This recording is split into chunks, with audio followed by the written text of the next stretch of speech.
তার সম্পত্তির লোভে আছে, তুই এই ছেলেটাকে জায়গা দিস না। ভালোই, কারণ মামুনের প্রক্রিয়া তোর ছেকাদা চলে গেছে।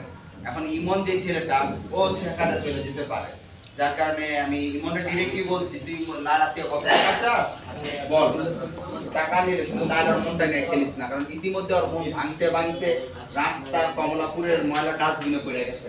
আচ্ছা ভাই, আমি আর একটু প্রশ্ন করতে চাই আপনার কাছে, যেটা হলো এই যে মামুনকে যখন সম্পর্কটা নষ্ট হয়ে যায়, তারপর দেখলাম আপনার সাথে ভালো সম্পর্ক, এখন আপনার সাথে এখন সম্পর্ক নাই, এখন সম্পর্ক হলো নতুন একটা ছেলের সাথে, এই জিনিসগুলো আপনি কিভাবে নিতে চাচ্ছেন?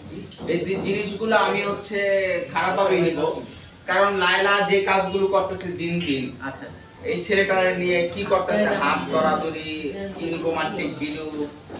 আরেকটা কথা আপনাকে বলি, আমি তো আপনিও তো হাত ধরছেন, আমি হাত ধরে আপনি না না মামুন ভাই হাত ধরে হাঁটলো, আপনিও হাত ধরে হাঁটলেন, এখন তো আরেকজন হাত ধরে হাঁটতেছে। আমি ভাই হিসেবে লালার হাত ধরতেই পারি, কিন্তু ওই ছেলেটা ডিরেক্টলি বলে যে লালাকে সে ভালোবাসে। এখন যদি আমি লায়লাপুর কাছে, আসলে ওই ছেলেটা ধান্দা করতে আসছে, লায়লার সম্পত্তি লুটে পুটে খাওয়ার জন্য আসছে, এই জন্য আর কি কাজটা করতেছে।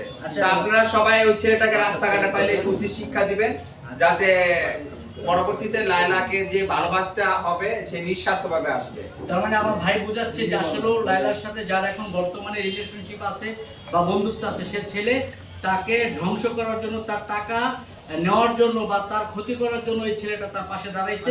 এটা ক্ষতি না, লায়লার এই সাইড দিয়ে, মানে ছেলেটার এই সাইড দিয়ে তাবিজ আছে, লায়লার এই সাইড দিয়েও তাবিজ আছে। আপনি কনফার্ম ভাই? কনফার্ম, চেক করে দিন। যারা আজকে আমার সুমন বাদশা ফেসবুক পেজে যে ভিডিওটা দেখবেন, আমার ভাই যে কথাটা বললো এটা সবাই কমেন্টে জানাবেন যে আমার ভাইয়ের কথার সাথে আমার এই কথা এক আছে কিনা।